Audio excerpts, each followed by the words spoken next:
Lui-même, la personne qui parle en langue, ne comprend pas. Et ceux-là qui l'écoutent aussi ne comprennent pas.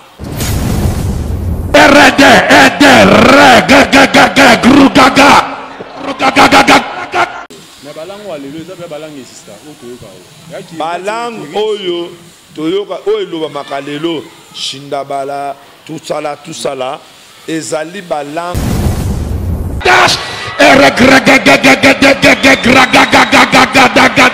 ezalaka oh toyoka c'est ezala compliqué mais pas si on comprend qui risque mais on comprend la Bible claire.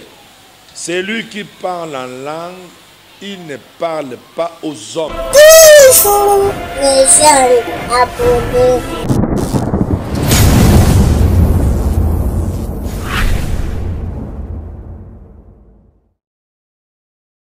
Merci beaucoup, Nao Jaffa, mais côté toujours derrière la caméra, assisté par Cédric Mouna, toujours recherché mais jamais retrouvé. Donc, il y a un tout le baguet. Tout ce qu'on a marambo et tout le bail, tout le bilasou maramba par la langue, prophète, par la langue. Koloba langue ezalaka muto aza concentré to pende to vandi botoko nde to sola bo mbamo mirara poto mona balangue muso ekota na ekotina ba mbuto aloba o comprendre aloba langue to mo ba insanité par la langue d'abord il y a quand ils a expliqué on a concentré na molimo to depuis la langue existe to la langue nzambe ka imona ba le parler en langue d'abord, c'est le Seigneur qui a dit ça à ceux-là au bakundi mais la kombona. Voici les miracles qui accompagneront ceux qui auront cru à mon nom. Ils chasseront les démons. Ils parleront de nouvelles langues. Ils saisiront de serpents. Même s'ils boivent quelques breuvages mortels, il ne leur fera point du mal. On se pose des questions. Par rapport à Maloba Nankolo, tu dis que tout le monde va passer les bébés à finir par exemple. Vous voyez, c'est Dieu qui permet. Mais dans le miracle, il va passer le miracle. Il y a vrai, il y a faux pézali. Il faut comprendre, Balandi, Bino Batubotuna Ramituna, Osepelaka, Namusala Oyo, le général Asala Ranachen Nabiso Oyo. Écoutez, il faut que partout où il y a le vrai, les faux P et Yaka, pour ne déranger, Batu Oyo, Baza ko croire na vrai. Même dans la Bible, nous avons vu, Jésus a sémé les bleus, le diable est venu s'aimer l'ivraie. C'est pour empêcher la croissance du bleu. Et là, bongo. Mais surtout, on va parler en langue selon la question. Les parler en langue fait partir d'un groupe, il y a un don d'inspiration. Mais ezali langue. Langue nyonso ekolaka. Quand tu as commencé Lingala, par exemple, c'est connu de tous que notre Amouna, Badjefer, Baouta Mboka. Lingala, Bazalaï Kolobaton, Baouta qui village. Ce n'est pas les Lingala qui parlent aujourd'hui. Il y a des villageois aujourd'hui qui parlent mieux Lingala que nous les Kinois. Pourquoi? Et même voir le français, ça se développe. Toute langue a un début. Ça se développe et comme on a maîtrise nango. C'est aussi comme ça dans les parler en langue. Pourquoi? 1 Corinthiens chapitre 13. Le problème de parler en langue a pris 3 chapitres. 1 Corinthiens 12, 1 Corinthiens 13, 1 Corinthiens 14.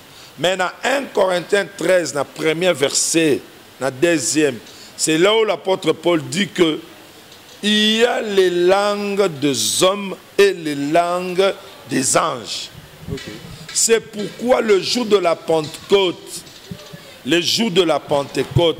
la Bible est claire.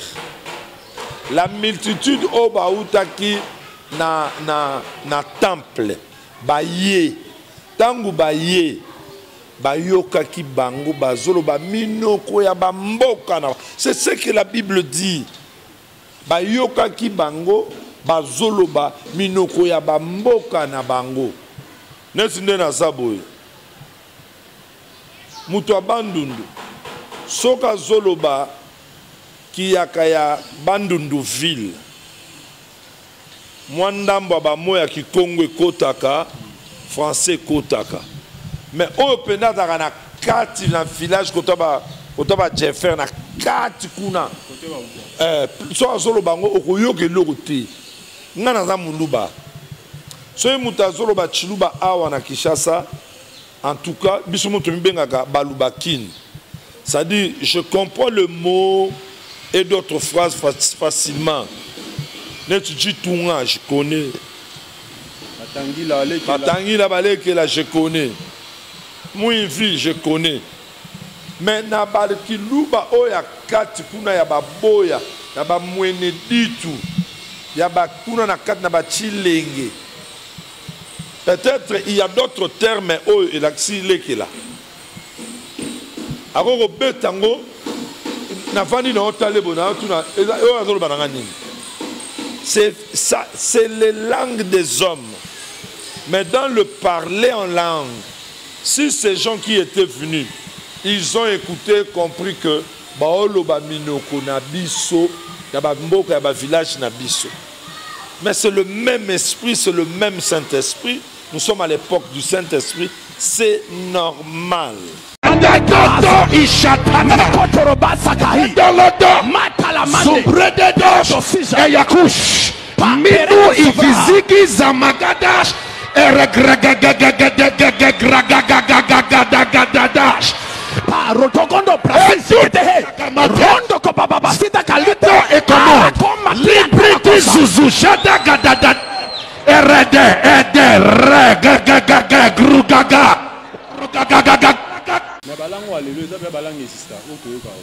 Balang oyo toyoka oyo loba makalelo shindabala tout ça là ezali balang vrai.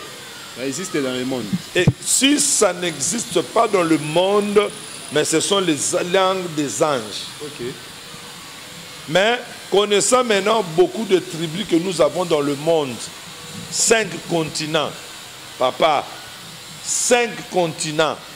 Bazana ba tribu na bango. Donc to Congo ba roya parler langue ya Bandundu tam su ya Benin, ya voilà. Ya Russie. Mutumoko aussi domaine, aussi parce que na monango na Bible et puis na monango en église.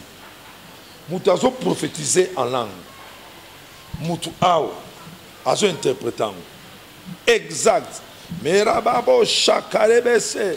Ngai nzambe na lobi na ça dit nzamba fungoli matoi yo zolo banang ya zolo bango na lingala to na français c'est pour moi na mutu mususu azo prophétiser en langue en même temps yemo ka sope cette interprétation mais na la bashanda la babele ba kamara mato nzamba lobi na ebisabino bo yema kasa yemele ba ko la lobi botika ezalaka. Oh, c'est compliqué. Mais pas si on comprend. Mais on comprend, la Bible est claire. C'est lui qui parle en langue, il ne parle pas aux hommes. Mais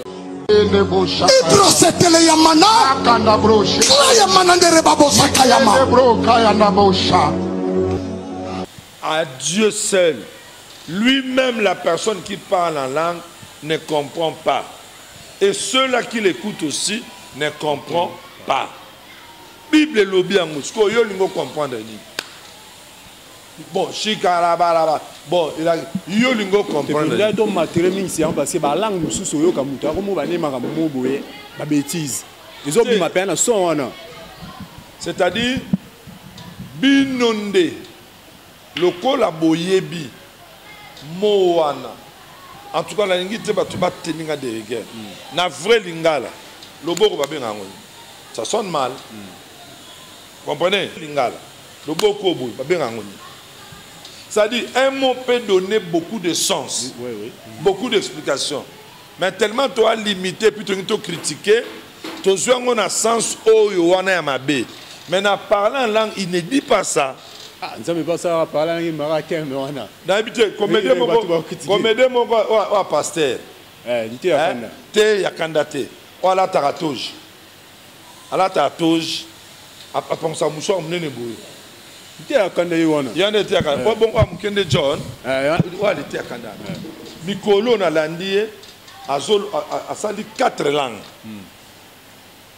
sur l'explication zopesa il y a zotanga na lingala basoko interpréter na kikongo et misaka ba bêtise akena ngona kimongo et misaka ba bêtise akena ngona anini oyebi ke ngamu na fa na bime papo il recherche na vraiment recherche donc et puis comme on a vendu recherche en tout cas oyebi ngamu na siputu idée ne ça dit tant que Mukongo azolo bango il sait pas qu'il est en train de dire mal. Na quel sous simple. Awa biso na kisasa la pluie tu bien ngoni. Mboula. Mais tu sais qu'est-ce que signifie mboula na braza? Voyez. Tant que toyoka signification ya mboula ya braza to changea to ma ko badini mvula. Mais biso bana to koli na vrai lingala to koli la pluie c'est mboula. Mais mboula na braza bêtise. Vous voyez, ton nyon so batenaka ba frère, ba pasteur na rigueur, na ba parlant langue sous ba momi sous qui dans notre langue sonne mal, mais ce n'est pas devant Dieu ou devant d'autres dialectes ou devant d'autres tribus. Ce sont des choses spirituelles que attends, moi j'ai pris en esprit. Qu'est-ce que j'aurais à gagner de prononcer des insanités dans l'église? C'est pour gagner quoi? Ok. Maintenant, les parlant langue là, comme c'est l'esprit, tu dois être concentré parce que l'esprit agit directement, allez, tu parles en langue. Comme par rapport dans le domaine à chant, tout le monde a dit que c'est-à-dire qu'il y a un studio, un peu en langue, pas ingénieur, pas bien, et qui est bien. Pourquoi? Na autant on a de parler en langue et ça donne d'inspiration. Est-ce que inspiration il faut qu'il y ait un permanent. C'est inspiré, ça dit on réfléchit, non? Non. L'inspiration est permanente. C'est-à-dire, ce sont des choses que l'esprit donne. Dans le domaine spirituel, à tout moment, tu peux avoir des inspirations. Et là, parce que, étant homme, en réalité, dans l'homme, c'est l'esprit. C'est-à-dire, c'est l'esprit qui fait l'homme.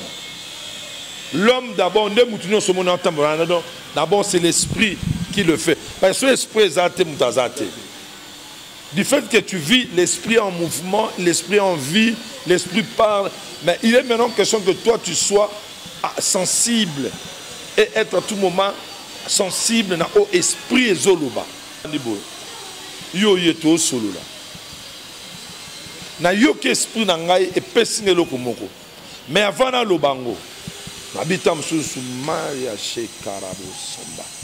Na lobi ni nzelo zokende. Yo comme oh pas ça. Tono sur makambo msusu mbala moko bite ngaza spirituel na sensible so esprit pesine loko na lobi. Na lingi na prier. Bi langue don de langue na zanango. Na yebi yango. Le don de parler en langue. Est-ce que ceux qui ont prié, parmi les langues que tu connais, si tu veux prier, le choix est libre. Tu peux commencer à prier en français, non? Oui. Tu peux commencer à prier en lingala. En swahili, ça dépend aux langues que toi tu connais. Comme moi j'ai ces dons, na umen nango ekoli, na ko banda prier. C'est moi. Pendant prier na bikolo na pesio merci. Pourquoi ce na bandi prière na lingala ça pose pas un problème. Na bandi prière na français ça pose pas un problème. Na bandi prière en anglais ça pose pas un problème. Mais sur na bandi prière en langue donc ça. Mais c'est les langues qui est en moi. C'est mon don. Dieu l'esprit m'a donné le don de langue. Et na kolisi don wana. Attends, avec les parlants en langue, ceux qui na bandi don wana na âge à 14 ans. Et chaque jour, j'ai pris. Je pense qu'avec les réponses, si vous vérifiez dans les Écritures, donc je ne pense pas que lumière. Parce que le verset 1 Corinthiens, en ce qui concerne le don spirituel, je ne veux pas que vous soyez dans l'ignorance. Mais s'il y a des questions de flou, posons-nous, nous sommes là.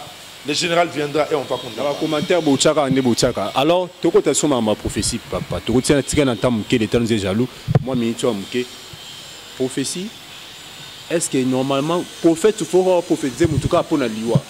que ozo kufa ane o mutu idel azo kufa surtout bato ba professeur de l'Église bato ba comme commentaire ne bato bi ah ya pas prophète de l'Église ba professeur ne zaka ke ane o musicien mne na kufa kacha mbo ya kufa musicien bo ya mne na kufa ezu se réaliser pe et puis professeur on faut même mutu na liwa ego da teke odingo kufa sambe yoka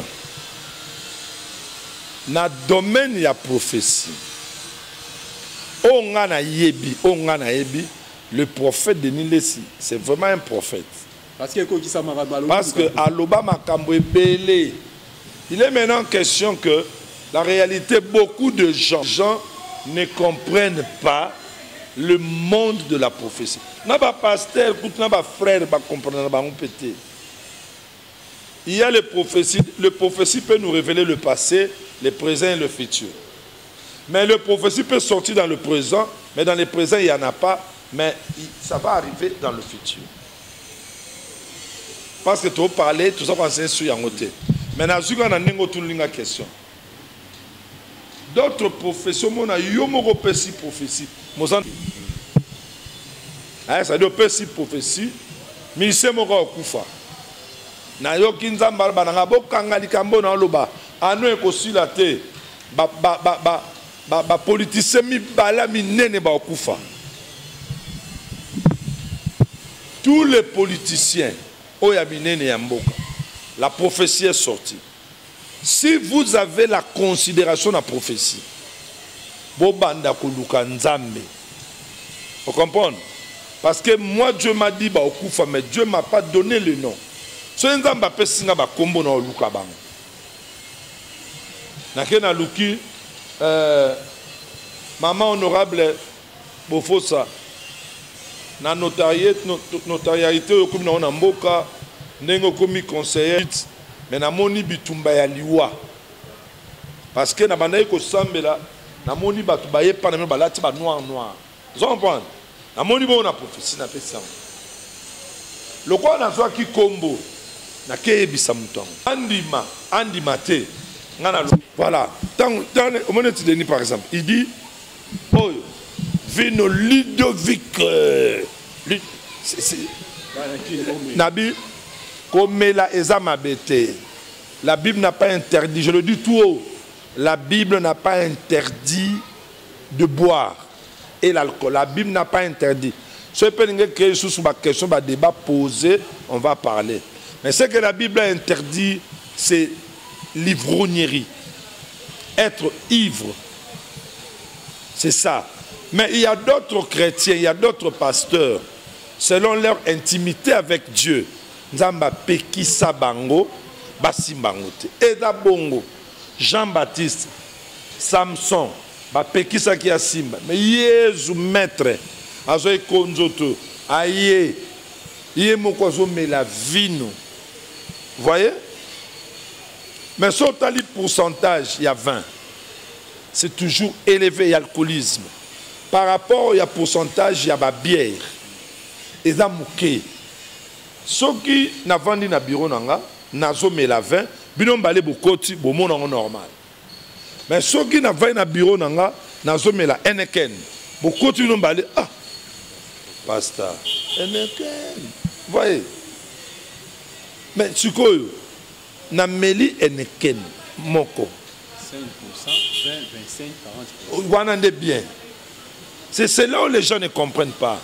C'est-à-dire, boire de l'alcool, ce n'est pas un péché. Mais si tu deviens esclave, et jusqu'à être ivre à tout moment, parce que l'ivresse est kumbaka, babuzoba et belé. Ça n'a pas de sens. Voilà ce que je peux dire. Merci beaucoup. Nous sommes presque à la fin aussi, Sinabiso. Mais je pense que tu as à moins 3 minutes pour te rejoindre avec beaucoup de détails. Il y aura une émission qui est passée par le mois ils ont bien ils ont ma bêté ils ont biblique mais ce que ils ont mis tout mais à ce que division côté papa va ça na papa ba aussi bati na bango et tonga c'est que tu dois d'abord rectifier ta question division T ba démissionner sur ce que tu as démissionné c'est-à-dire à se sentir que moyen à travailler na yo ils ont été accueillis ils ont bon débarras et puis ils ont une nouvelle vision. Le fils, il va travailler dans la vision du père. Ajouter, embellir et non kolongo la vision ya papa. Papa bandi jeune a comme kolo.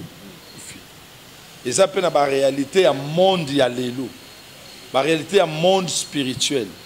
Est-ce que tu sais que l'évangile oyo ba musée a dit na bala bateaki na lelo et puis que ils ont une complémentarité évolution ezali.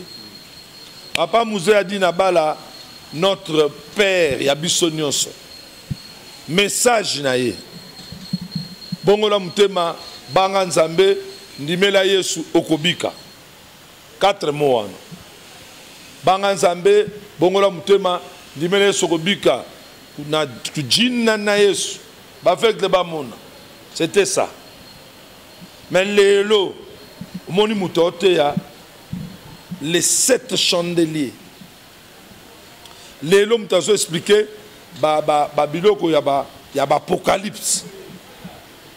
Et puis expliquant bien, ndeka to tu expliquer makamba ba parler en langue de don. À l'époque ça qui était. Ça dit il y a évolution. Comme le fils est là, il y a d'autres choses que Dieu va révéler les fils ou peut-être ils la passe pour na bango. Nzambe Moïse akufi, Nzamba tche Josué. Kokumbela ya Josué, c'était différent avec Moïse. Josué était dur, Moïse était large.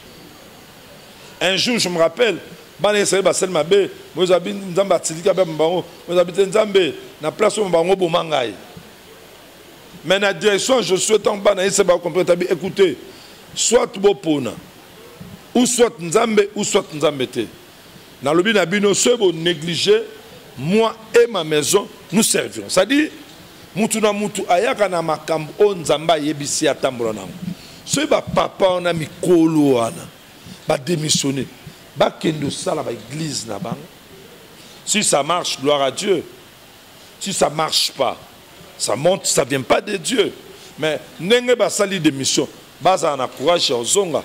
So lande on bien l'église non so o bana ba zub héritage. Ba mikolo akala kala ba kenda. Donc c'est normal. L'église va évoluer dans la paix et papa wana ceux qui nous amba bengi bango ba que nous ça misala ceux qui amba bengi bango te etali bon papa angaba o aute pas sikatenda atavarati le papa angaba il travaille jusqu'aujourd'hui mais na komba nzamba sikatenda ne masala problème te azaki na papa. Donc ce n'est pas un problème. S'ils vont aller travailler, ben ils doivent travailler. Jusque-là, les divisions ezake, omoni penda et kataniba oyakena bato kena bato. Temple zawana, mutazawana, batubazawana. Donc il n'y a pas un problème. Il n'y a pas un problème. Merci beaucoup. Tokomi vraiment na souka l'émission a pris fin. Votre dernier mot par rapport à l'émission. En tout cas, une très belle émission. Surtout j'ai aimé. Bon, et puis, nous avons une mission trop spirituelle, trop chrétienne, mais il y a des questions qui sont embrouillées, même pas païens. Je pense que tu as apporté les miens. Il y a un pasteur, pour l'instant, sur la France, l'église Oyo, et il y a c'est l'église que l'homme de Dieu dirige, l'apôtre Frankie Kerok. Il y a aussi Papa Zumbu, Mama Landou, on a même l'église Nangaï. Il y a le pasteur JC, on a le pasteur Nangaï. Il y a le pasteur Lévi et puis le pasteur Chopa. L'église a travaillé qui. C'est tout. Qu'est-ce qu'on a Liège, je bénis le pasteur Page, humble qui mais fait un bon travail. Zamba mon abino de partout. Les prophètes Dav, Moulongo, Zamba Pambonabino, voilà nous sommes à passer Kaka. Mais à Paris, si tu pars à Paris, les choses sont entre les mains de Kokobar, Kokamboka, l'apôtre Frankie Kerok. Merci beaucoup, on est d'ailleurs apôtre Tiben, donc à tout ce émission et que pensa malam ming bo comprendre le on va parler là on va prophétie. Tu as pas des ming parce que lui il est béni dans ma sagesse, il a dans sagesse à ma casse intelligence ming, il y a maramou nyoso ti il y a ba domaine nyoso tu ya mboka politique donc partout et bien bientôt bosana yo te vraiment président Patrick Bonieme ça les formes ming pour représenter sport ya mboka na niveau ya Libanda et bon il faut azo organiser milulu minenge na niveau ya province ya Lualaba na Kolwezi na ville ya Kolwezi. Donc la team JTM Promotion en collaboration avec Bonieme Boxing bazar organiser bon combat munene ya ba boxeur congolais ba robunana ba boxeur ya Afrique du Sud. Donc combat liboso eko sangisa boxeur Jacques Mouvoud na Simo Delala na Jacques Mouvoud Babunda.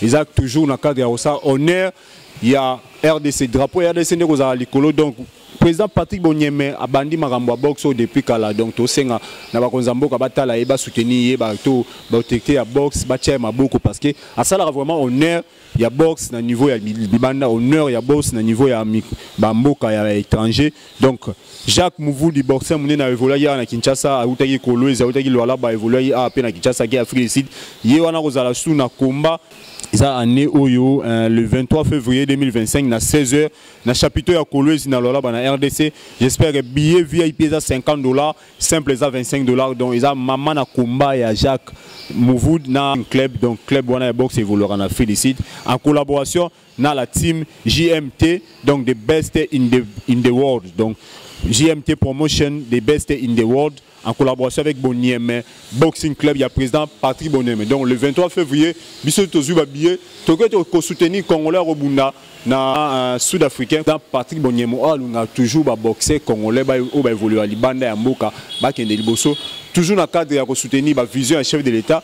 Donc RDC, quoi, ça m'a dit, drapeau RDC, ça a toujours élevé. Drapeau RDC, moi, dans le cas Patrick Bonieme, à soutenir le boxing. Biso, je ne sais pas si ça m'a biso, toujours tiens ma beaucoup parce que Eza, pona, le kumu, yamboka. Donc, on a une émission qui est sima. Merci, Nayo JFM, qui est au four, au moulin pour nous travailler. Biso, Palzileri, nous, le photographe du président, il est à Clark Nyoka. Les jeunes abonnés.